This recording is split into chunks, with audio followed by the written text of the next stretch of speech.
देखिए, अब मैं आपको सुख की सीमा बताने जा रही हूं। वेद में कहा गया, सैषा नंदस्य मीमांसा भवति युवा स्यात् साधु युवाध्यायकः आशिष्ठो दृढ़िष्ठो बलिष्ठो तस्येयं पृथिवी सर्वावित्तस्य पूर्णा स्यात् स एको मानुष आनंदः।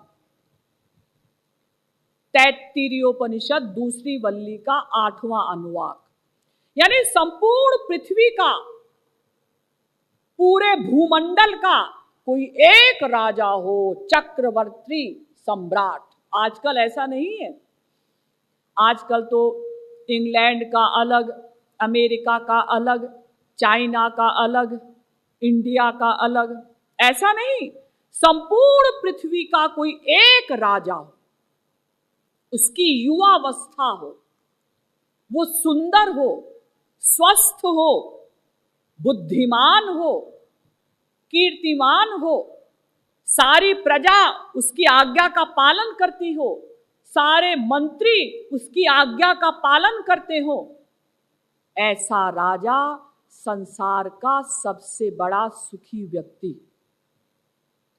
लेकिन वेद में आगे कहा गया, तेये शतम मानुषा आनंदाः स एको मनुष्य गंधर्वाणाम आनंदः। देखिए, अब आप स्वर्ग में प्रवेश कर चुके। तेये शतम मनुष्य गंधर्वाणाम आनंदाः स एको देव गंधर्वाणाम आनंदः। तेये शतम देव गंधर्वाणाम आनंदाः स एकः पितॄणां चिरलोक लोकानाम आनंदः। तेये शतम पितॄणां चिरलोक लोकानाम आनंदाः स एक आजान जानां देवानाम आनंदः। तेये शतमाजान जानां देवानाम आनंदाः स एकः कर्म देवानाम देवानाम आनंदः। तेये शतम कर्म देवानाम देवानाम आनंदाः स एको देवानाम आनंदः। तेये शतम देवानाम आनंदाः स एक इंद्रियस्यानंदः। तेये शतमिंद्रियस्यानंदाः स एको बृहस्पतेरानंदः। तेये शतम बृहस्पतेरानंदाः स एकः प्रजापतेरानंदः। तेये शतम प्रजापतेरानंदाः स एको ब्रह्मण आनंदः। तैत्तिरीयोपनिषद दूसरी वल्ली का 8वां अनुवाक। यानी मैंने आपको बताया था कि ऐसा अगर कोई राजा है तो वो संसार का सबसे बड़ा सुखी व्यक्ति। तो वेद में इसके आगे कहा गया, ऐसे सैकड़ों राजाओं का सुख मिलकर बराबर होता है एक मनुष्य गंधर्व के सुख के। अब आप स्वर्ग में प्रवेश कर चुके। ऐसे सैकड़ों मनुष्य गंधर्वों का सुख मिलकर बराबर होता है एक देव गंधर्व के सुख के। ऐसे सैकड़ों देव गंधर्वों का सुख मिलकर बराबर होता है एक पितृलोक के सुख के।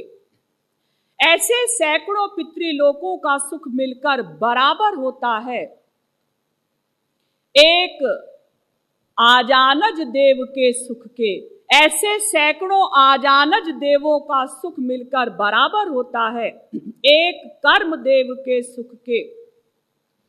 ऐसे सैकड़ों कर्म देवों का सुख मिलकर बराबर होता है एक देवता के सुख के। ऐसे सैकड़ों देवताओं का सुख मिलकर बराबर होता है एक इंद्र के सुख के। ऐसे सैकड़ों इंद्रों का सुख मिलकर बराबर होता है एक बृहस्पति के सुख के। ऐसे सैकड़ों बृहस्पतियों का सुख मिलकर बराबर होता है एक प्रजापति के सुख के।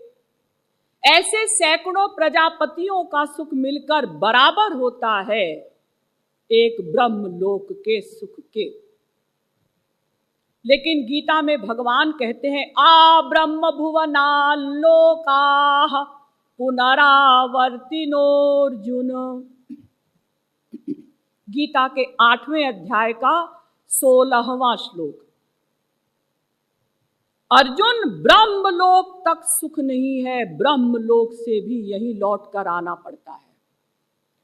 कर्मणाम परिणामित्वा दाविरिंचाद मंगलम, भागवत भी कहती है। भागवत के 11वें स्कंद के 19वें अध्याय का 18वां श्लोक। ब्रह्मलोक तक अमंगल ही अमंगल है। सोचिए, स्वर्ग की इतनी कक्षाएं हमने पार की, अंत में ब्रह्मलोक, वहां भी सुख की बूंद भी नहीं है, वहां से भी यही लौट कर आना पड़ता है। और हम लोग क्या समझते हैं कि जी अगर हम करोड़पति हो जाएं, अरबपति हो जाएं तो हम सुखी हो जाएं। अरे ब्रह्मलोक वालों की तो बुरी हालत है, और आप सोचते हैं कि करोड़पति होने से आप सुखी हो जाएंगे। देखिए, जितना सुख एक राजमाता को अपने सुकुमार कुमार के आलिंगन में मिलता है, उतना ही सुख एक भिखारिन को अपने काणे पुत्र के आलिंगन में मिलता है। जितना सुख हम लोगों को 56 व्यंजन खाने में मिलता है, उतना ही सुख गाय को हरी घास से मिलता है। सुख में अंतर नहीं, केवल देखने का अंतर है। आज अगर आप लोगों को बताया जाए कि ब्रह्मलोक में ऐसा ऐसा सुख है, तो आप कहेंगे अजी सुख तो वहां है। लेकिन जब आप ब्रह्मलोक पहुंचेंगे तो आप कहेंगे तो हमारा भ्रम था। जितने हम यहां बैठे हैं ना, और जो नहीं भी बैठे हैं, करोड़ों बार हम ब्रह्मलोक तक जा चुके हैं। ऐसा मत समझिए कि ब्रह्मलोक का सुख हमें कभी नहीं मिला, लेकिन फिर यहीं आए लौटकर, और जितने दिन वहां रहे वहां भी सुखी नहीं रहे, वहां भी सुख की बूंद भी नहीं है। केवल देखने का अंतर है।